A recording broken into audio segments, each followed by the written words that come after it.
we have Stone Hansen here, general draft expert. But the reason I know him is he's one of the many great co-hosts of Upside Swings. Upside Swings is genuinely one of my favorite draft podcasts out there.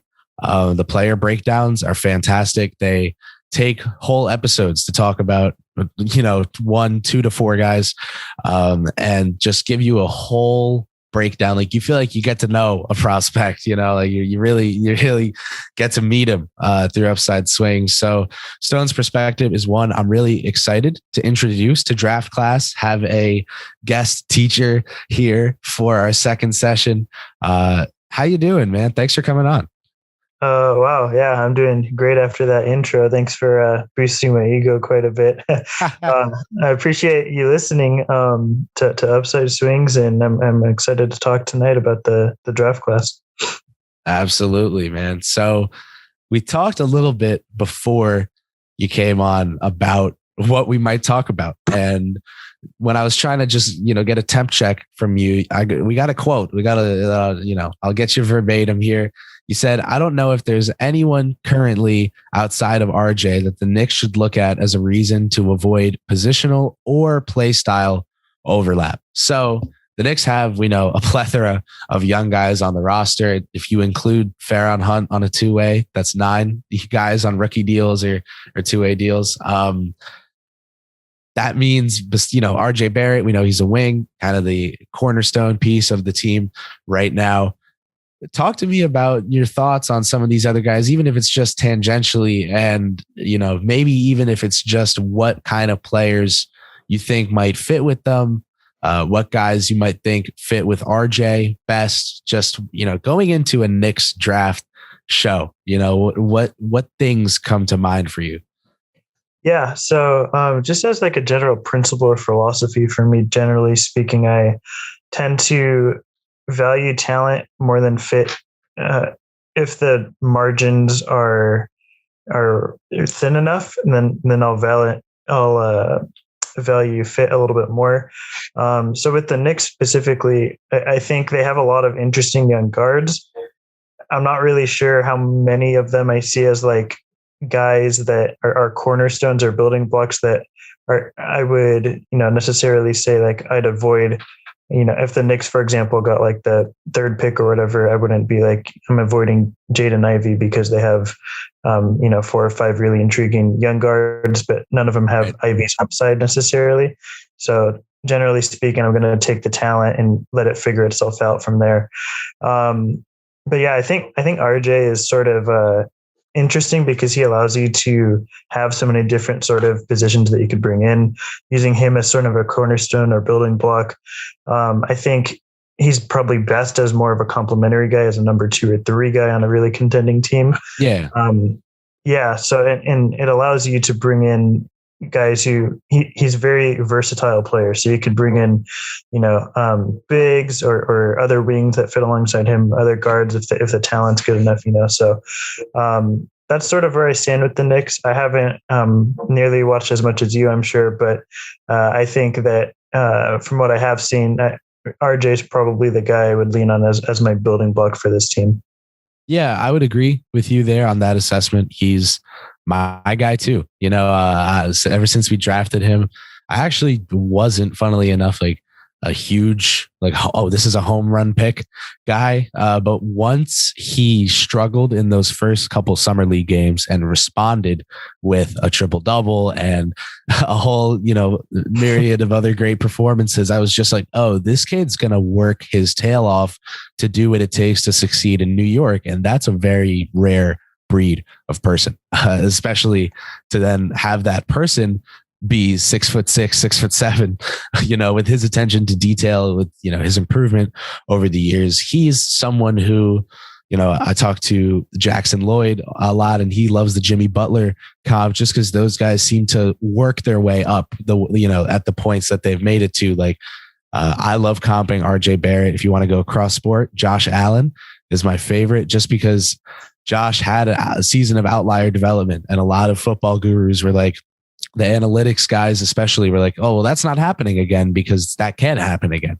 He was like, oh yeah, well, watch this. Now I'm an MVP, So these guys that just like say, screw you, linear development. I'm going to improve at what I want to improve at. And I get good at what I just work at insanely. That's who RJ is. And he's really refreshing to have in a locker room. Julius Randle didn't do the best job of holding that leadership spot this season. And when it did really slip out of his hands, 21-year-old RJ Barrett stepped up and took it, so that's really impressive from him. He is someone who I'm really glad to have as a wing. The Knicks have Cam Reddish, a twitchy bet there for them, throwing wiggle Twitter a nod when they traded a pick for him. Tibbs already coaching some of those poor mid-range shots out of him and really harnessing his great athleticism. You see him forcing those deflections. And then Quentin Grimes, sharp shooter, good defensively. I see, if you see RJ as a 3, maybe a 4, Cam as a 3, maybe a 4, Grimes is like that 2 to 3 type. So I'm setting this all up. And the reason I do this is because we have all these wings. I spent a lot of time in episode 1 with Prez talking about what wings he potentially likes. You mentioned that you might want to sway in the way of a forward or a big just because of how many guards, and you just said it again, how many guards the Knicks have that are so intriguing. Even Joker Batis over in Europe, they have an interesting supply of guys. What kind of wings, if they were adding one, whether in the lottery or a bet later on, is there an archetype? Is there a mold that really moves you as someone to add to Barrett? And then, those other guys in Reddish and Grimes, do you see Reddish or Grimes one as being way, more projectable in a starting role than the other, et cetera? How do you feel about the wing scenario for us and what potentially dropping in another ingredient to the recipe there might do? Yeah. With the wings, it's interesting because Cam is a nice bet. I'm not necessarily sure. He's so inconsistent that it's difficult to really be like, this guy. It's a bet. Exactly. I think he's not someone that's going to stop me from taking a forward or a wing that I really like. As much as I have interest in him, he's still a bet. He's just that. He's not somebody that is solidified yet and is worth, again, like sort of avoiding a positional overlap or play style. My personal preference, everyone has sort of their taste in the draft. And as you talk with more people, you'll come to understand everyone has, their type, their thing. With me, for some reason, I just generally love like super high feel forwards, even if they aren't the most athletic, just guys that know exactly where to be, how to play, exactly sort of what their strengths and weaknesses are and how to sort of mitigate their weaknesses and accentuate their strengths as best as they can. So for me, like QG. Yeah, exactly. In this class for me, that's Jeremy Sochan. I'm super in on him. And I think that he does sort of exactly what I said, best out of any of the wings or forwards in this class for me, outside of, the main, very, very top guys. So, I'm really in on Sochan, and I think in this class for the Knicks specifically, there's a lot of wings that sort of fit that mold for them, and they can really look to because versatility is sort of the name of the game now. And I don't think the Knicks have a whole lot of two-way guys. They have a lot of guys that are great on one end or great on the other. And having a wing or a forward that does both on a night-to-night basis, I think is something that can be pretty valuable for them. Even if it's not necessarily a building block, having just a consistent guy on both ends can really be a huge factor for them moving forward. Someone to get, gritty in the trenches, defend potentially 1 to 5, as we've seen him do or try to do, at Baylor.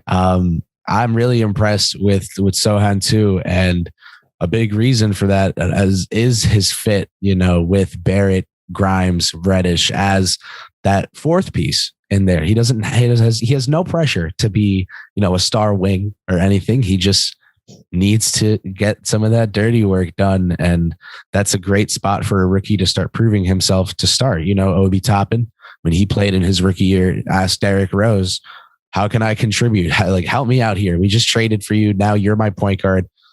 Let's work together. And Rose is like, dude, you're killing me on the glass. Like you've got to start grabbing more rebounds. There was a noticeable difference. Obi going with two hands, going up and grabbing them, getting down, finding Rose, like these little developmental things.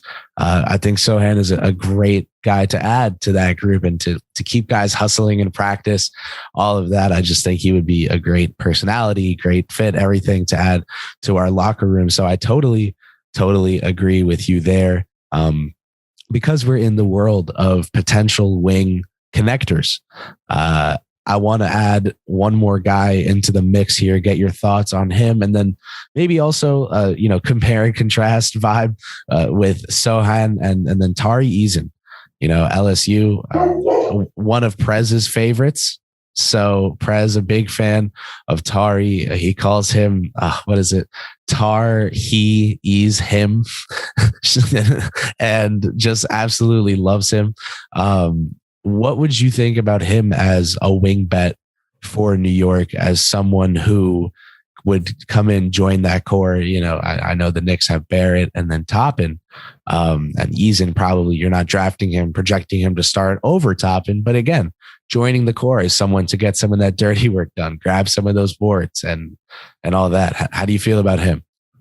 Yeah, I like Eason quite a bit. I know my co-hosts actually are sort of in that camp where they're super high on Eason as well. I still have him like late lotto on my own board. I think with the Knicks specifically, he can really be beneficial as a defensive force on that end, as a forward. I think he has the potential to eventually start for this team. And I think a lot of it hinges upon the offense, specifically the shooting with him. But there's enough flashes this season where you can really buy into the shooting. The free throw percentage was good. And as the season got along, he improved as a shooter. So in-season progression is something you really want to look at when it comes to that, not just the final percentage number. So I really liked Eason. I thought with the Knicks too, he can be small ball 5 at times. He's probably got more potential as a small ball 5, like rim protector for spurts, as opposed to Sochan. But overall, I think his bread and butter is probably going to be more as like a perimeter guy. But I think it can really sort of change depending on what you need on a night-to-night basis, which is sort of the beauty of Tari Eason. He's really moldable on that end. Offensively, there is a bit of work to do in terms of like he's very right hand dependent. Always goes to his right. If he can finish with the left, it would be a big bonus. But all in all, I think Eason is sort of another just versatile forward that fits in a lot of different ways and gives you a lot of lineup flexibility. And I think the Knicks, would be happy coming away with either one of these guys on draft night. Awesome. Yeah, that's a good assessment to hear for me, especially just as a fan, because these two names are, if they do stick around here in that 11 spot where they're currently projected, the ping pong ball's got to fall. But if that is how it plays out, if they do stay, I would think it would be to maybe add one of these wing bets. I think personally, you got a little philosophical earlier, and I love that. That is the thing I promote like most here with my guests on Draft Class, is really just getting into the nitty gritty of like, if you were in a war room and it comes down to it, what are your biases? What are your go-to mantras? For me, it's like the lottery is for wings, for athletic bets. Of course, you're in the top 3 and someone like Chet Holmgren is there. Okay, well, it's a different conversation because he's elite at something and he has the size. Jaden Ivey, again, elite at something, has the athleticism, the burst to make you really interested. But those 8 to 14, that range there, like especially when you're in a period as a team where you're just trying to get yourself together as a team with several layers of depth, several lineups to put out that are versatile, different combinations, a scoring lineup, a crunch time lineup that you can go to, maybe your own little death lineup, whatever it is. We know wings are the biggest, swing factors in those lineups, especially going forward. I think in the league with how things are looking, it's kind of like, hey, throw a small wing on that guard and a big wing on that one, and throw the other big wing that we have on that forward. And then our small ball, third big wing, he's going to guard their 5. Like, things are just getting like that nowadays. I think between Sochan and Eason, you've got 2 guys that fit right into that trend. Not too late though, guys where you can still develop something out of them. Sochan, maybe those offensive flashes you see from him, something there. I love that. I love that thought on both of them. I was wondering, do you see those guys as connectors? I kind of hinted at that. I kind of named both of them as such. Do you agree?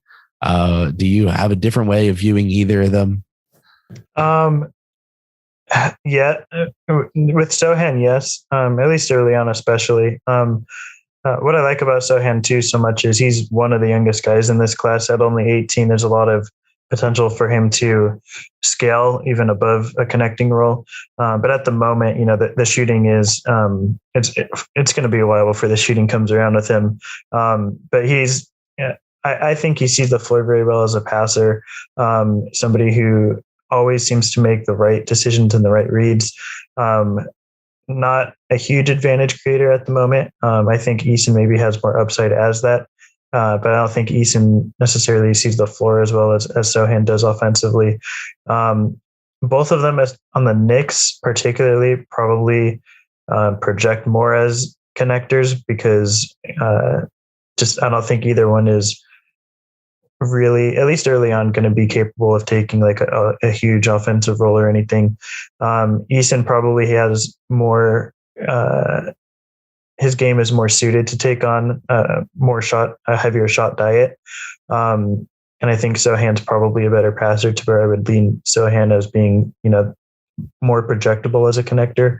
But I think Eason has enough on ball equity, and the handle is surprisingly like fairly decent for him as well. So I would say Sochan projects more as a connector, and Eason eventually can be more of a guy you can lean on as your like maybe number 3 guy as a scorer or something. For sure. So something else there with him potentially in your eyes. I like that. And it's interesting, you see guys like Jeremy Grant in the league today be a number 1 option and get the number 1 pick, or be the 3rd option and be on a really good team, have a team really miss them nowadays, as we see Denver take on Golden State. Aaron Gordon, good, but not Jeremy Grant, as we can tell defensively.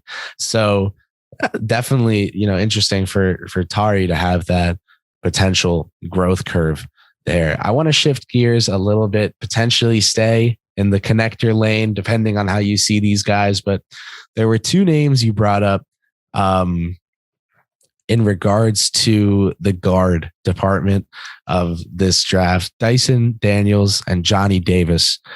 2 guys you mentioned as potential fits for New York that you were interested in. Johnny Davis, someone I talked about in episode 1 with Prez as kind of having that fallback potential as one of those 2 to 3 connectors. The defense is there, the passing is there in an auxiliary way, and then some scoring, can get a couple boards a game and just be a contributor. Dyson Daniels is someone who I get a lot of interest about on Twitter from my followers, people in the Knicks fan base curious about potentially adding him, in that 11 to 12 range, wherever we may pick. What do you think about these 2 guys? Why would they pop out to you? And then, kind of talk to me about the differences primarily in like their fit, with what we might have going on. It seems like Coach Tibbs is going to be staying. So given that, if one of these guys would be getting minutes off the bench, it's because they were, the 11th pick in the draft or something like that. And they're someone we're committing to giving like wing minutes off the bench. It wouldn't be as a primary ball handler, which is why Davis interests me. But Dyson Daniels has that too. So if you wouldn't mind getting into these 2, how they compare and contrast a bit, and just that fit as a potential, Tibbs bench wing. Yeah, for sure.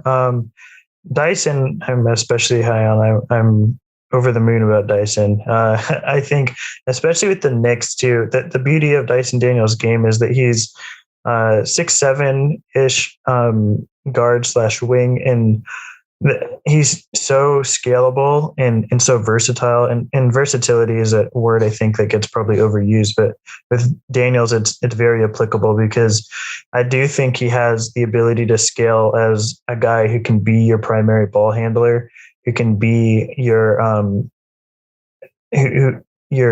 defense tilter, who I think the Knicks have needed for a while now, somebody who can really offensively tilt opposing defenses in a way that creates advantages for the rest of the teammates to attack closeouts or, maybe take 1-2 dribbles and make the extra pass around the perimeter. I think Daniels is somebody who also is like extraordinary at just starting fast breaks. So if the Knicks wanted to get out and transition more, he's somebody that I think can really propel that for them. I also really like defensively. I think he's somebody that I feel really comfortable guarding pretty much 1 through 3. And he's so strong that against small ball fours, I can see it happening down the line. I just think that having a player for the Knicks that can be potentially like down the line their starting point guard, but also in the meantime with the other guards that they have, get minutes on the wing to sort of be whatever they need on a night-to-night basis, whether it be a really strong defensive effort one night on a guy, or be somebody that initiates a lot of offense for them on another night. Having Daniels there is just really something that I think can be of value for the Knicks specifically.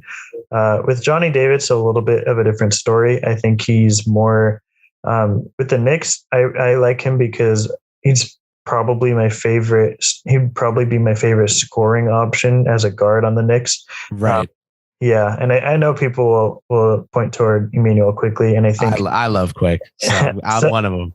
So do I. But I think they can play together as well. I think Quickly has enough off-ball equity where Davis and Quickly can make it work. And I think Davis as well has a lot of off-ball equity in terms of attacking closeouts and things like that. I like Davis in the connecting role, as I think his passing is extremely underrated. I think he has great touch on passes and somebody who can not make probably as advanced passes as Dyson, because Dyson developed a lot in that area as the season went on. But I think Davis can make a lot of the right connecting reads. The shooting is, for both of these guys, the sort of through line with them. Both of them need to improve as shooters. And early on, that's probably not going to be their role, because they will be more of connective guys who don't have as large of a shot diet. But I think Davis is somebody that gives the Knicks another look offensively and another threat as somebody who can break out of the connecting role, be somebody who can take, 10, 15 shots on a night-to-night basis eventually down the line. So having that for the Knicks is something too that really interests me when you can get that at 11, because most of the time those sort of guys are taken earlier in the draft as opposed to 11 in this class. So would you say, in terms of having that, to use the term again, like growth curve of potentially starting as a serviceable, more 3-and-D style, but not, just shooting corner threes, like just being kind of a plug and play in the offense, a real connector and not a scorer? Johnny Davis's trajectory as then a potential scoring option. Would you say that's a little more compatible with what Tibbs does in terms of keeping guys on the bench at first and then growing their role over time? Or do you think it's the same between him and Daniels, being able to contribute at first and then also grow into a larger role later? Yeah. With Davis, I think that's definitely the case, because I think to take Davis this high, I think you sort of have to believe in Davis as a scorer. And I think that's sort of what he projects as, to me at least. I think he can be a really valuable scoring option, even without, super consistent 3-point shooting. He doesn't have to be the most versatile guy who pulls up from three on a consistent basis. But I think being able to get to his spots, especially in the mid range, and he's so strong that he takes guys on the block a lot. Just having that scoring threat is something that I think he can grow into. But early on will be more of a connector, probably, especially under Thibodeau. And then with Daniels, it's interesting. I don't really see him ever being much of a scorer, but I do think that he can grow into having heavier usage, just because of the fact that he's such an advanced passer and he's grown a lot in that role. So his role would kind of stay a little more linear, but just that the amount of times he's touching a ball per game. Yeah, more responsibilities impact. Probably. Yeah. So some more ball handling, some more playmaking. Yeah, for sure. I could see that. I think I like just personally the thought of Davis being able to start in that smaller role and then kind of grow with the team as we try to get better. I do think if the Knicks try to trade Randall, and I think they will definitely look into it this offseason, they won't be afraid to, if they can't go get Donovan Mitchell or someone, that looks like a perennial all-star, by adding assets to Randall. Well, maybe they take a step sideways and try to move him for, one pick and some salary, or one promising player and some salary, something like that, a little more casual. And that would allow someone like Davis, an extra year or two on the Knicks timeline, have less pressure to get ready for contention, because if he wants to have a big role in that, he would have that extra time. The Knicks maybe taking an extra year or two to wait and pounce on their star target. But no, I love the thought of both of those guys as well. These four names that we've really gotten into now, like a lot of interesting fits shaping up for New York in this upcoming draft. This is definitely going to be, if again, they stay in this range of 11, 12, 13, wherever, it'll be a choice, and maybe it'll come down to who falls, but there's going to be a decision to be made. I don't think they're in a situation where, they're at 8 and they're just praying for Obi to fall, Yeah. It's not like that this year, in my opinion. I think there are a lot of guys worth consideration, and each of them for different reasons, right? Oh, which direction do we want to go in? I think those are questions the Knicks actually have to ask themselves this summer. What direction are you guys trying to go in? So definitely some valid questions, and we might get the answers to those questions in their draft pick. So we'll see how it plays out. And maybe the answer comes in Adrian Wojnarowski notification that New York has made a trade with Detroit for their 2023 first rounder. They'll be sending their pick, whatever it is, like another protected first coming in. But man, if they do trade out of this lottery pick, there are still a couple names I'm interested in bringing up. One of them, someone who you mentioned, another, just one of Prez's favorites and has actually become one of my favorite prospects as well. You brought up Jean Montero, overtime elite Dominican like myself, but not 6 feet tall like myself. He's got a couple inches on me there at 6'3" and 175 at just 18 years old. And then there's Alondes Williams, out of Wake Forest, in the ACC, won ACC Player of the Year, I believe, just because of how much he did for that Wake Forest team. He's 22, a little older, and again, less of a bet, I suppose, and more of, at first, at least, you kind of know what you're getting in Williams. If you think he has untapped upside as a creator, then you can develop him for sure. But between Montero and Williams, I think you're looking at two very different kinds of prospects. Even though they're both guards, they share that in common. I think just about everything else about how they play is different. So to give you a tough job here, to contrast them again, talk about why you brought up Montero as someone that interests you with New York, and then to use Williams as, a kind of another lens to look through. What do you think that Alondes Williams has that the Knicks could use that Montero doesn't offer? Yeah, so I'm a huge Jan Montero fan, and I have been for quite a while. I personally would probably have him in the 11 range on my personal big board, but wow. come draft night, that's not going to be the case, and I don't think GMs would want to take a bet that high on Jan. But I think he has one of the best space creation upsides in this class, especially as a guard. He's so quick too, so shifty. Really, I think is undersold as a passer. Overtime elite is a very difficult context to evaluate guys. So I think had Jan been in another context, he'd probably be looked at a bit higher on a more consensus level. But I think the shot creation, he has so many tricks up his sleeve in terms of how he can pull up and generate looks for himself.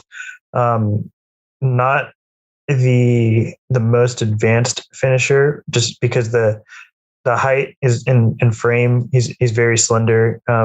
6'3" is a bit generous for him, I think. Yeah. When you watch him on film, but he's really good at getting to the rim. So just creating that rim pressure and creating the shots that he generates from outside too, the creation that he can get in leverage in terms of being able to pass once he creates it or pull up for the jumper. The numbers don't necessarily reflect it, but I think he has a lot of equity there, especially when you consider that he's still 18 and extremely young. Yeah. With Alondas, I think he's one of the best passers in this class.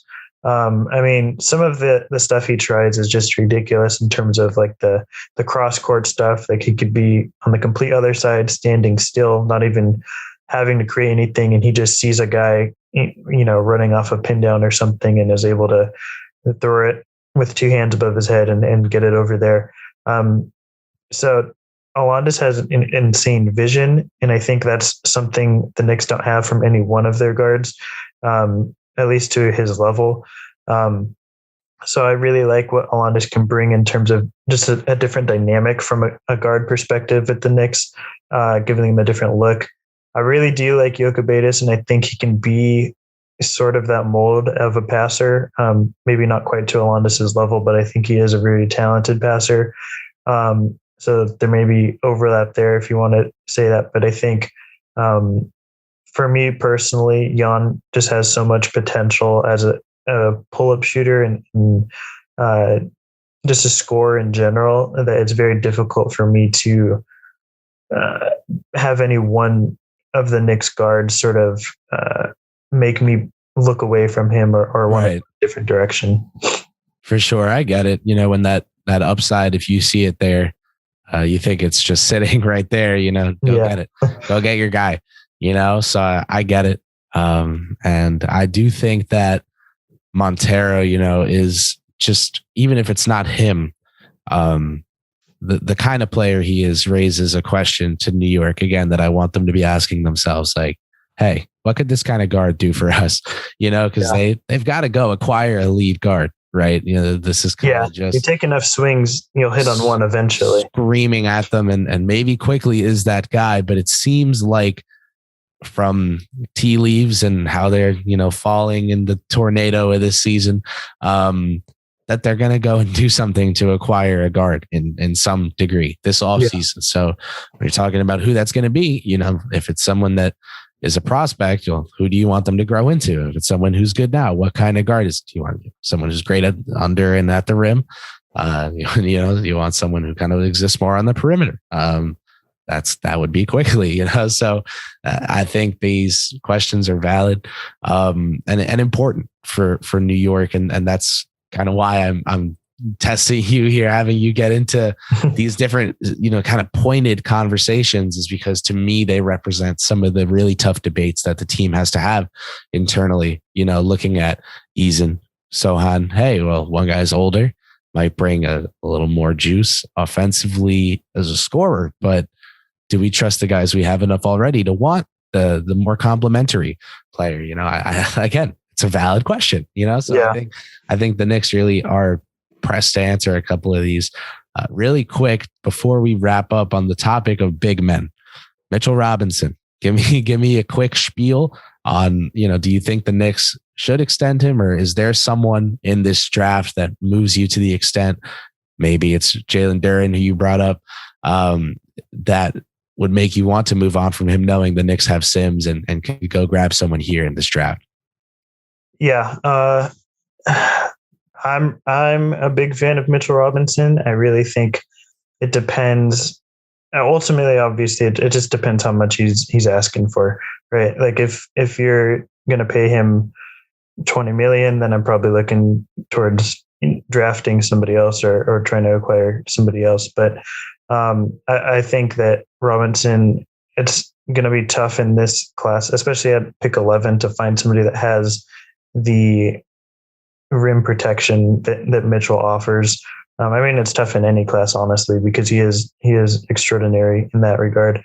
So, but the fact that he has concerns, without getting too into it, there's obviously some offensive limitations, I guess we'll go with him. So if Duren were to fall to 11, even if Robinson was coming back, I would still take Duren. I think that wow. So you double up there. Yeah. At center. Yeah. I think Duren, like I was saying earlier, I'm generally taking if a guy has the most amount of upside, I'm still going to take it most of the time. Right. With Duren, I think that personally, he's one of the safer bets in this class to be just a positive rotational player. But he has the upside to really be a lot more than that. He's one of the best probably rollers, or he is probably the best roller in this class. Really great in the pick and roll. And again, finding that guard to go along with him would be huge for the Knicks if you have Duren and a competent point guard running pick and rolls 100 times. That's going to really do a lot for your offense, because Duren is also a fantastic passer. So between him and Randall together, I think that creates a lot of passing opportunities from your bigs, which is not something that a lot of NBA teams have. So I really like it. I'm not sure if Duren's going to fall this far. He's probably someone that goes in the top 8 or something. Yeah, someone, it takes one team to swing. Yeah, Sam Presti. Yeah. But there's always someone that drops. Yeah, that's true. But there is always someone that drops, and you never know what the Knicks are going to do on draft night. Maybe there's another way that they acquire a pick beforehand. So Duren is definitely someone that, whether or not Robinson comes back, I would definitely consider for the Knicks. Awesome, man. That's great perspective. I cannot thank you enough for taking the time to share it. The Knicks, man, they've got a lot of paths they could potentially head this offseason. I thank you for helping shed your light on, the potentially dark cave that they've got to find their way out of here. So thank you for that. Anything you want to plug, even if it's just upside swings one last time here at the end of the show before I let you go? Yeah, you could just follow me at report_court on Twitter. And I just do upside swings with 2 great co-hosts, and we break down every prospect. And pretty soon we're going to get into sort of what you're doing, where we're going to get people that cover each NBA team in really in depth, and bring them on and talk about who they think or where they think they could improve on their teams, and we'll sort of break down what prospect may be able to help in those areas. So keep a lookout for that, and that's where you can find me. Thank you again, man. Stone Hansen, everyone. Thanks for coming on. Appreciate Hope you enjoyed, and I hope our listeners enjoyed as well.